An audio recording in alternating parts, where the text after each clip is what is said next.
नमस्कार दोस्तों, स्वागत है आपका integrated preparation for civil services में।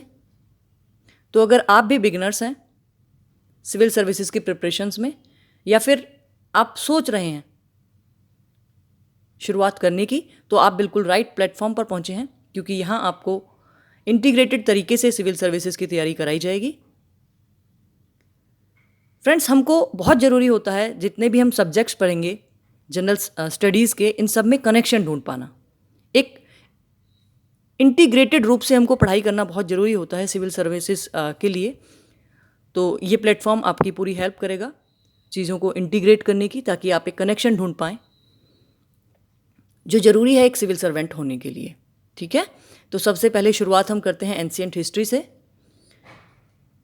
अब हिस्ट्री क्यों? क्योंकि हिस्ट्री बहुत ज़रूरी है हम लोगों के पास्ट को समझने के लिए, पास्ट से एक्सपीरियंस लेने के लिए। क्योंकि जैसा चाणक्य जी ने कहा भी है कि अगर हम खुद ही एक्सपीरियंस लेकर खुद ही फेल होकर अपने एक्सपीरियंस लेने लग गए तो ये ज़िंदगी थोड़ी पड़ जाएगी। तो इसलिए ये ज़रूरी है कि हम अपने पास्ट के एक्सपीरियंसेस को समझें। ठीक है, तो सबसे पहले एंशिएंट हिस्ट्री में या हिस्ट्री पढ़ते समय हमारे लिए ज़रूरी हो जाता है टाइम फ्रेम कि फ्रेंड्स हम टाइम को कैसे मेज़र करते हैं। जैसे आपने कहीं देखा होगा, कहीं पर BC लिखा हुआ होता है, कहीं AD लिखा हुआ है, तो कैसे हम मेज़र करते हैं टाइम को। तो हिस्टोरियंस ने इसके लिए एक रेफरेंस पॉइंट चूज़ किया है। ठीक है, और उस रेफरेंस पॉइंट को हम, जो जीसस क्रिस्ट का जो बर्थडे है उसे हम रेफरेंस पॉइंट मानते हैं। ठीक है, उनके बर्थ से पहले वाला जो टाइम पीरियड है उसको हम BC में मेज़र करते हैं।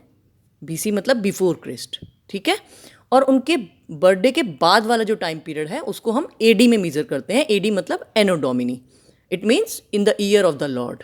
ठीक है, तो अगर जैसे नंबर लाइन होती है, नंबर लाइन पर हमारे 0 से बाद में चलते हैं 1 2 3, और उससे पहले भी 1 2 3 होते हैं। तो अगर मैं आपसे पूछूं कि 2 BC पहले आया होगा या 1 BC, तो आपका आंसर होना चाहिए क्या? 2 BC। ठीक है, एक बात। दूसरी बात, अभी जैसे आपने लोगों से सुना होगा कि अभी कौन सी सेंचुरी चल रही है? 21st century. तो एक सेंचुरी में कितने ईयर्स होते हैं? 100 ईयर्स। ठीक है, तो ये जो जीसस के बर्थडे से 1 ईयर वाला जो टाइम था, दिस वाज पहले जो 100 ईयर्स वाला टाइम था, दैट वाज फर्स्ट सेंचुरी। ठीक है, तो आई होप कि अब ये कॉन्सेप्ट आपको क्लियर हो गया होगा। तो अब नेक्स्ट क्वेश्चन इज कि हम हिस्ट्री पढ़ ही क्यों रहे हैं? बहुत सारे स्टूडेंट्स ऐसे होते हैं जिनको हिस्ट्री बोरिंग लगता रहा है, समझ में नहीं आता। तो फ्रेंड्स, हिस्ट्री बहुत ज़रूरी है हम लोगों के पास्ट को समझने के लिए। पास्ट से एक्सपीरियंसेस लेकर हम ये जान पाते हैं कि जो हम आज प्रेजेंट में हैं या जो भी कुछ हमारे सामने हो रहा है वो क्यों हो रहा है। उसका कुछ ना कुछ रीज़न होता है ना, और रीज़न कहाँ होता है? हिस्ट्री में। ठीक है, पास्ट में। और इन्हीं एक्सपीरियंसेस के बेस्ड पर हम फ्यूचर में जो भी कुछ होने वाला है या अपना कुछ हमको प्लानिंग करनी होती है, तो हम प्लानिंग इजीली कर सकते हैं। जैसे आपने अभी देखा होगा, अभी आजकल क्या करते हैं, काफ़ी न्यूज़पेपर्स ये बोल रहे हैं कि इस समय क्या अमेरिका और चाइना के बीच में कोल्ड वॉर की शुरुआत हो चुकी है। तो ऐसा क्यों बोल रहे हैं? क्योंकि एक एक्सपीरियंस है पीछे कि अब से सेकेंड वर्ल्ड वॉर के बाद जब एक कोल्ड वॉर शुरू हुआ था बिटवीन USA एंड रसिया। ठीक है, तो उस समय कुछ ऐसी ही कंट्रीज़ के बीच में एक दौड़ चली थी, किस चीज़ की? वेपनाइजेशन की, कि अपने वेपन्स हमको इंक्रीज़ करने। ठीक है, तो ऐसे ही अब कुछ हम देख रहे हैं USA और चाइना के बीच में, दोनों एक दूसरे को काउंटर करते हुए हमें नज़र आ रहे हैं। तो ये क्या है? हम कैसे प्रेडिक्शन लगा पा रहे हैं अपनी हिस्ट्री के बिहाफ पर? तो हिस्ट्री पढ़कर हम चीज़ों को समझ पाते हैं, कनेक्शन ढूंढ पाते हैं चीज़ों में। ठीक है, तो अब नेक्स्ट क्वेश्चन इज कि सोर्सेज ऑफ हिस्ट्री क्या होते हैं? तो फ्रेंड्स, जो सोर्सेज ऑफ हिस्ट्री हैं इनको हिस्टोरियंस ने 2 पार्ट्स में डिवाइड किया हुआ है, primary sources and secondary sources. ठीक है, प्राइमरी सोर्सेज जो हैं they are considered to be more authoritative, और ये डायरेक्ट प्रूफ माने जाते हैं किसी भी इवेंट का, किसी भी फिनोमिनन का। ठीक है, तो प्राइमरी सोर्सेज में क्या क्या आते हैं? इंस्क्रिप्शंस। क्या होते हैं इंस्क्रिप्शंस? जैसे कि जो स्टोन सरफेसेस होते हैं उन पर जो राइटिंग्स अवेलेबल हैं, दे आर इंस्क्रिप्शंस। जैसे पिलर्स पे, रॉक्स पे जो राइटिंग्स हैं हमको मिल जाती हैं। और जो इंस्क्रिप्शंस की स्टडी होती है ना, उसको हम बोलते हैं एपिग्राफी। ठीक है, नेक्स्ट इज कॉइन्स। कॉइन्स हमको क्या बताते हैं कि उस समय में रूलर कौन हुआ करता था, सोशियो इकोनॉमिक कंडीशंस कैसी थी। ठीक है, तो कॉइन्स की स्टडी को हम बोलते हैं numismatic. Okay, next is books. Friend, books जो ओरिजिनली लिखी गई हैं उस टाइम पीरियड में, they are considered primary sources. ठीक है, जैसे आप कह सकते हैं इंडिका, ठीक है, मेगास्थनीज ने लिखी थी। तो ये इस तरह की जो बुक्स हैं they are consider primary. Next is archaeological resources. Archaeological sources क्या होती हैं?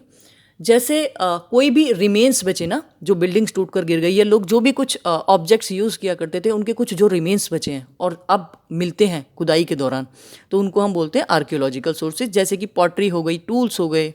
ठीक है, next is monument.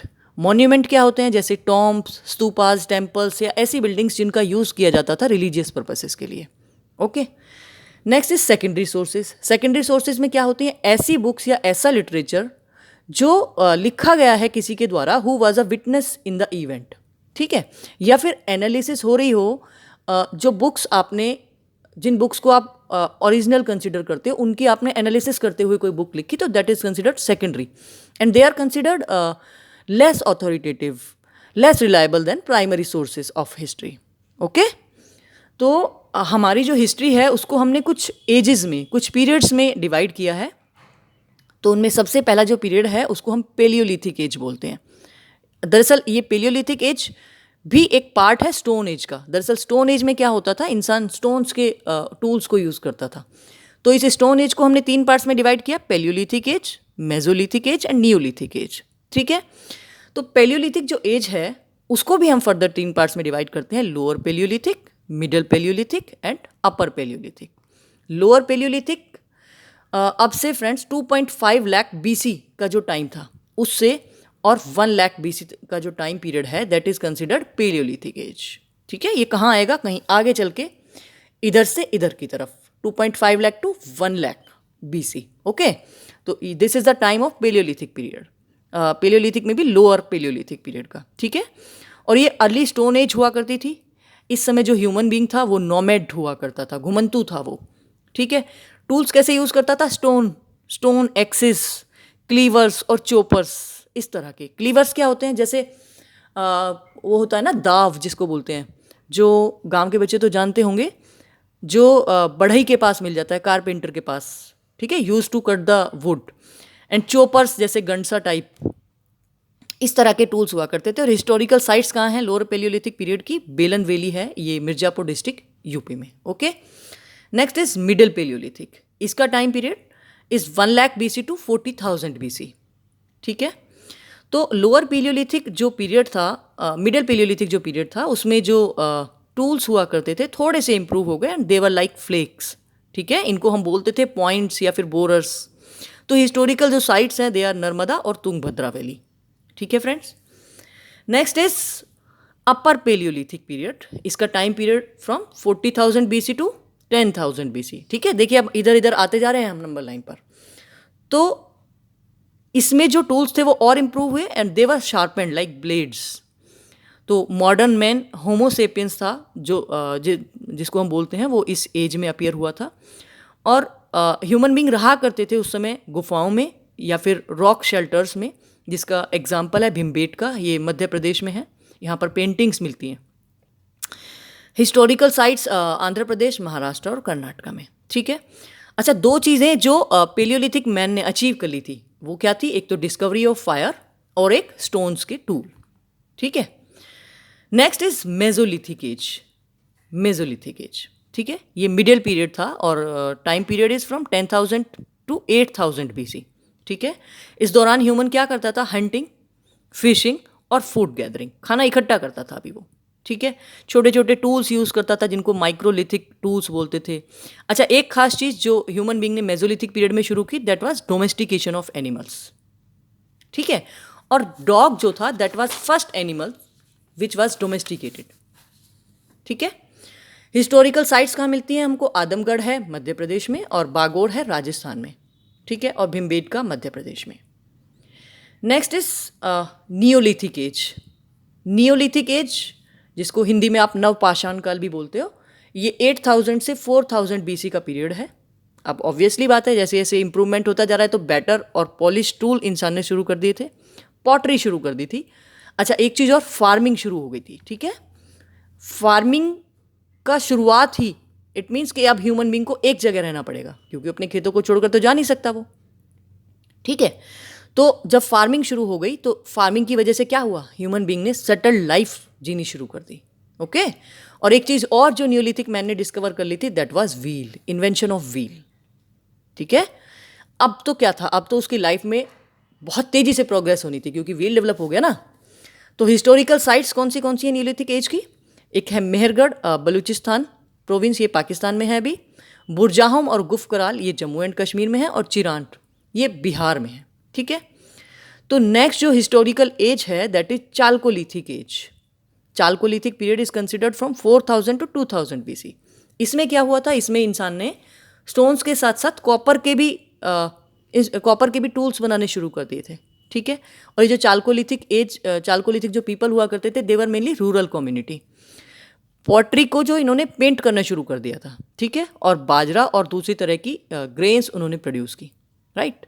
Historical sites कहाँ कहाँ हैं? एक अहार है राजस्थान में, इनामगौन करके कोई एक गांव है महाराष्ट्र में।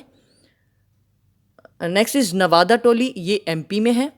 और ब्रह्मगिरी, ये कहाँ है? कर्नाटका में। ठीक है। ये इनामगढ़, ये महाराष्ट्र में है, आपका महाराष्ट्र। ओके। तो कुछ खास बातें हैं, जैसे कि उस समय जब ह्यूमन बीइंग रहने लगा सेटल लाइफ, तो अभी तक कुछ नेचर के ऐसे रहस्य थे जो उसे समझ नहीं आए थे। जैसे जब लाइटनिंग होती थी तो डर लगता था, उसे नहीं समझ आता था कि क्या रीज़न है जो लाइटनिंग हो रही है, बारिश हो रही है। अगर सन निकल रहा है तो सन डेली एक ही साइड से क्यों निकल रहा है, समझ नहीं आती थी लोगों को चीज़ें। ठीक है। या फिर मरने के बाद लोग कहाँ जाते हैं, लोग समझते थे कि मरने के बाद इंसान की दूसरे वर्ल्ड के लिए जर्नी शुरू हो जाती है। तो ऐसे कुछ बिलीव्स थे उस समय इंसान के।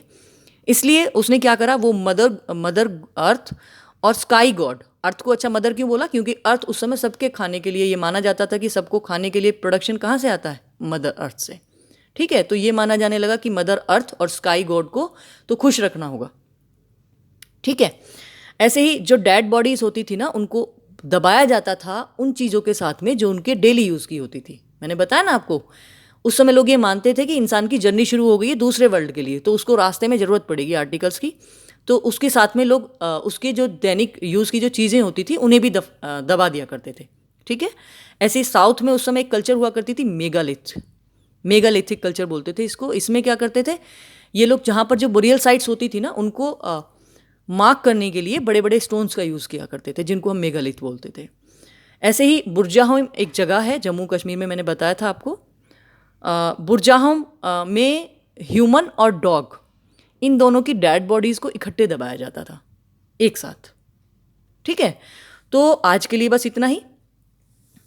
अच्छा, एक चीज़ और मैं आपके साथ एक मैप शेयर करना चाहूँगी। तो ये मैप है, देखिए आपको दिखा रहा है जो हमारी हिस्टोरिकल साइट्स हैं। ठीक है। जैसे पेलियोलिथिक जो पीरियड है, इसकी जो हिस्टोरिकल साइट्स कहाँ कहाँ पर है, भीमबेटका मैंने बताया था आपको, मिर्ज़ापुर बताया था। ठीक है। ये महाराष्ट्र में बोरी करके एक जगह है, कुर्नूल आंध्र प्रदेश में। ठीक है। ऐसे ही जो मेजोलिथिक हमारी साइट्स हैं वो आदमगढ़ मध्य प्रदेश, बागोर राजस्थान। ठीक है। नियोलिथिक साइट्स कहाँ कहाँ पर है हमारी, ये मस्की कर्नाटका में है, पिकली हल है कर्नाटका में। ठीक है। एक ये चिरांड है बिहार में। ठीक। ये बुरजाहोम और गुफकराल। देखिए इनकी जो पोजीशन है ना, वो आप एग्जैक्टली थोड़ा प्रैक्टिस कीजिएगा, क्योंकि कई बार क्या होता है मैप भी पूछ लिया जाता है, आपको लोकेशन दे दी जाएगी, आपसे नाम पूछ लिया जाएगा। ठीक है। ऐसे ही चालकोलिथिक साइट देखिए इसमें दी हुई है, एक ये ब्रह्मगिरी दी हुई है कर्नाटका में, नवादा टोली, इसमें महाराष्ट्र लिखा हुआ है but it is in Madhya Pradesh. ठीक है। तो आज के लिए बस इतना ही। मेरी ये वीडियो अगर आपको अच्छी लगी हो तो इसको आप लाइक कीजिए, और अगर कुछ इम्प्रूवमेंट हो सकता है तो आप मुझे कमेंट करके बता सकते हैं। उसके अलावा आप मेरे चैनल को सब्सक्राइब कीजिए अगर आपको वीडियो अच्छी लगी है तो। ठीक है। तो देखते हैं, अगर जैसा भी आपका रेस्पॉन्स रहता है इस आधार पर नेक्स्ट वीडियो बनाई जाएगी फ्रेंड्स। ओके।